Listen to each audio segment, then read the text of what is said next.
Hello, world. Hello, world. And welcome to another exciting episode of the Little Bit Different podcast with your host, Corey Sterling. That's me. What's up?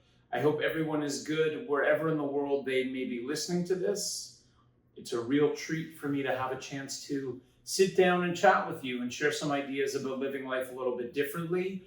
This week's episode has to do with doing something differently than most of the world. And this episode is about how I travel the world and operate a business with a bag that is 8 kilograms heavy. So in pounds, maybe that's like 15 pounds. So everything that I own and need and use and have used, at least this year for the past 6 months, fits into this backpack that's 8 kilos large, heavy when totally filled. And I will note that also like 2 kilos of those 8 kilos are Yerba Mate. So 25% of the weight of my life is in Yerba Mate because I love it so much. And I want to share a little bit about what that's like and how I live that way, because what's interesting for me is some of the feedback I get about the podcast, and also when I meet people traveling, is I tell them about how I live and they don't believe it, or they don't understand how it could be that way. So for me, those are usually good indications that I should talk a little bit about it, because it's probably different. If no one else is doing it, then it probably fits into the umbrella. So the intention is just to show people, also to show whoever's listening, that you can live with a lot less than what you have. You totally can. I know that for certain. And especially if you're traveling, especially if you're consistently traveling, there's a way to have a super, super compact life. And I want to talk a little bit about why I've made the decision to do that on a specific sense, how it looks like, and then also how to do it and why I do it. And I hope that it's interesting to you. So the first reason why I do this and why I live a minimalist lifestyle, well, let's start at the beginning. The biggest existential moment I've had in my adult life took place when I purchased a couch. I'm sure I've spoken about the couch on the podcast before, but it was really something for me where I was like, okay, am I really buying a couch? And I get that people buy couches all the time, but to me, it didn't make sense. And it felt like such an example of being an adult, and maybe part of continuing to live in a backpack, even at age 38, while operating 2 businesses and traveling around the world and living all those different places. Maybe I just don't want to grow up, or maybe I just don't really want to be an adult in that sense. And if not, that's fine. But if we put on the 2 ends of the spectrum, one end of the spectrum being like buying a couch and paying a lot of money for a couch, which, okay, I get that's a real thing. And then on the other end would just be like living out of a backpack that I have 8 kilos of belongings that I take with me wherever I go. I think I had those earlier actions and reactions of owning an apartment in Vancouver and buying a lot of stuff and just realizing, like, what is this stuff? Do I need this stuff? Why have I just accumulated stuff? And I just developed a grotesque, resentful relationship with things, if I'm being completely honest. And obviously I'm being honest to you. And I just, the more that I accumulated and things that I got, I just kept getting things because you're sort of programmed to just get things. And I definitely bought into the programming, i.e. buying a couch. And firstly, nothing against couches, I get that's a real thing. But it just, the experience of owning an apartment and then buying things for the apartment and filling the apartment, like, it just never ends. Just in your life, you're just always buying and more things. And then after I started traveling a bit, I just realized, like, I totally forgot about all of the things that I once had. Like, I rented out my apartment and I did so fully furnished. So all my things are there. And then it's so interesting because the first time I went back to that apartment with all of the things that I own, I was like, oh yeah, this thing, and oh yeah, that thing. But I didn't need any of those things. I just had those things. They were just stuff, right? Big word, stuff. They were stuff. And it was such a revelatory moment for me because I got so clear that, oh my God, like I actually have no attachment or connection to any of these things. That being said, there are specific physical items that I am drawn to. As an example, in that apartment, I had a piece of driftwood that an artist chiseled out a beautiful design with the words, "The Last of the Unplugged Gems," which is a Tragically Hip song. And that's something I love. And one day I'll go back for that and I'll find that again. But I'm speaking about the majority of things, not the super, super special, memorable things that take us back to a place and are really, really strong memories. And so I went through this experience the first time of having a lot of stuff and owning a lot of stuff and then needing to take care of a lot of stuff, leaving, completely forgetting about all of this stuff, and then coming back and being like, oh yeah, those things and that and this. But then I realized I was like, I actually don't need any of this stuff. I don't need any of this. And I don't need this in my life. And that was the first time it happened. And then what happened was I was living in Brazil for a while and I was in a home and I had a whole bunch of stuff in that house. And I bought stuff and I need stuff and I got to get stuff because you got to have it. That way you'll have it. And then I went away for a couple of months, traveling, backpacking. And I came back to that house and I had the exact same reaction. I was like, oh yeah, this t-shirt or that thing or this thing or that stuff. And I was like, oh, actually this makes zero difference or impact on my life whatsoever. They're just things that I had when I was in a particular place, and I actually don't need any of these things or this stuff. And at the same time, I was hiring a team member at Conscious Counsel, Sabine. Today's actually her birthday. And so hi, Sabine. And it was so interesting because we always do in our team meetings, we always set manifestations. And in Sabine's manifestation one week, like around the same time that all of this was happening, she shared about her living a minimalist lifestyle. And she has very few possessions. She has very few things. She lives in Bali. She doesn't travel all of the time, but she lives in Bali and she has very, very few personal items and few possessions. And I was so inspired by it, I just wanted to try it on. And ever since I've done it, honestly, it's the simplest, most basic way to live. And it also allows me to spend my money on other things that I choose, either investing it or travel-related experiences instead of buying things. I'm a big experience guy over a things guy. And ever since she and I had that conversation, I incorporated into my self-image identity being a minimalist in terms of physical possessions. And I just think it's really cool that at any moment I could pick up and go anywhere with whatever my things. My things fit into a small backpack that I take on my back, I walk around, and to me, that's my life. That's all that I have. Obviously, I have so much more. What's incredible about 2024 is that I also have my office. It's my office and all of my clothes and physical possessions that I have, all into a small backpack that fits in carry-on that I can take anywhere and go anywhere. So one benefit to this is the flexibility that it offers. Obviously, if I need to pack up and leave or go somewhere, I can do so in a jiffy. In this iteration of the clothes that I have now and what I'm using at the moment, I've been to East Africa, I've been to Southeast Asia, I've been in North America, now I'm in Mexico. And I've done all of this with a laptop, an iPad, a set of earphones. Recently, I got this microphone because now I'm concerned about I care about your listening experience. My toothbrush, my toothpaste, my Yerba Mate, obviously, incense, and then I've got 2 pairs of workout shorts, 2 pairs of normal shorts that are not athletic clothes. I'm sure everyone who loves just athletic clothes knows how difficult it is not to wear athletic clothes, but sometimes, you got to wear khaki shorts and a plain white t-shirt. I understand that. So I've got 4 pairs of shorts, and then I have 3 tank tops and 1 t-shirt. And those are all of the things that I own. Obviously, this precludes spending a lot of time in cold places, or sometimes if I do have to go to a cold place, the first thing I'll do is I'll go to a thrift shop, I'll buy a really comfy sweater or a pair of jeans, and then when I leave, I'll donate it back to the thrift shop before leaving.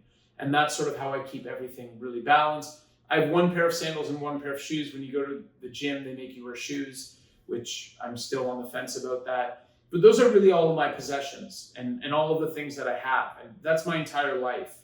And obviously credit cards and my phone. And one thing, a lot of the times it's so interesting for me because along my journey, sometimes I'll have friends come and stay with me. And it is insane to see, like, I had a friend come stay with me for a week, or we traveled together for a week, and he had a massive suitcase for 1 week of just like stuff and stuff and stuff and stuff. And this happens every time. I see that they use less than 25% of what they bring. And I understand that not everyone does this. Not everyone is a minimalist and has very few things. And I understand why people bring more, but I'm just sort of trying to bring attention or give a shout out to, like, maybe we don't need all the stuff that we have. Maybe we don't. How much of it do we actually use? And is there a way to do it simpler? And would you feel better if you had less stuff? I guess that's a real question. I feel better knowing that I have less stuff. And one thing that I've also learned is I went through a full progress in my life of just like accumulating things and then doing everything I could to get rid of things. Because things are just like headache and stress and problems and all of this. That being said, if you have a lot of things, coming up with creative solutions are important. If you have a dog or a cat, making sure that they're a good dog or cat is the most important thing, because then you'll always find people who will be happy to take care of them for you. In terms of how to live off of 3 tank tops and a t-shirt and 4 pairs of shorts, 2 of which are sports clothes, and work out every single day and swim in the ocean every single day. Basically, I just get into a rhythm and pattern of washing my clothes in the shower.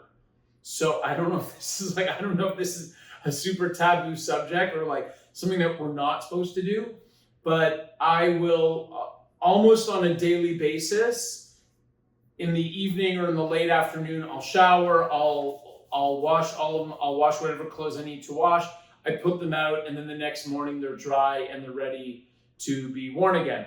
Obviously, you can only do that so many times before taking it to a proper laundry place, but that requires some planning because you always have to make sure that you have some.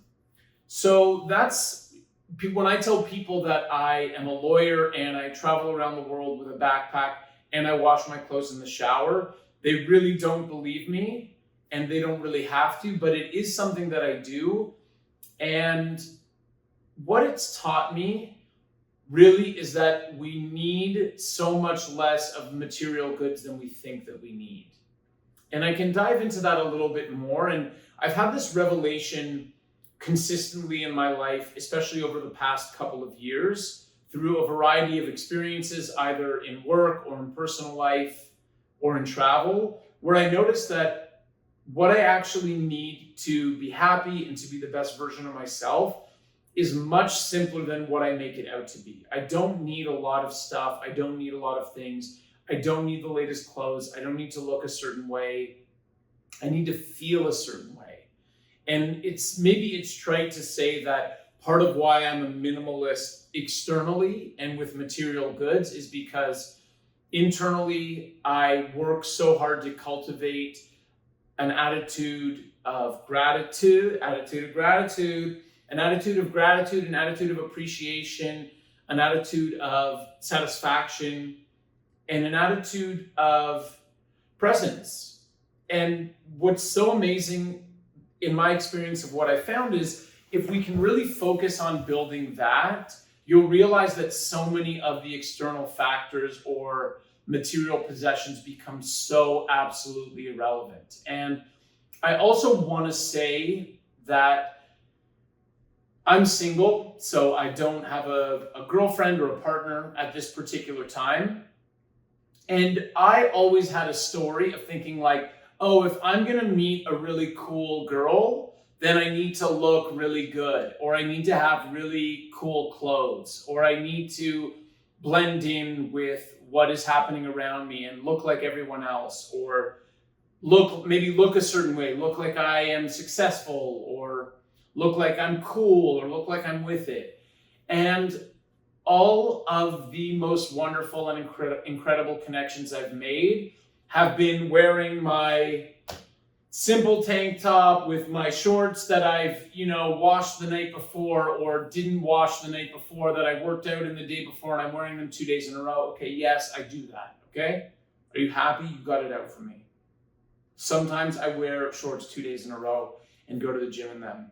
And I can live with that. But in all seriousness, what I've learned is that people are really drawn to people who are themselves. People are drawn to authenticity. And people are drawn to people who live a life that they believe is the best version of living life, as opposed to someone who is doing the cool thing, doing the right thing, looks a certain way. Like, at the end of the day, I don't think any of it really matters about what clothes you wear or how you look.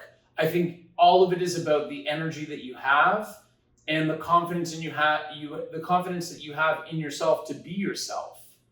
And it is a strong statement to even say, like, oh, I understand that I could look as cool as all of these other people and buy the latest thing, which would make me accepted in that particular superficial level, but I don't need to.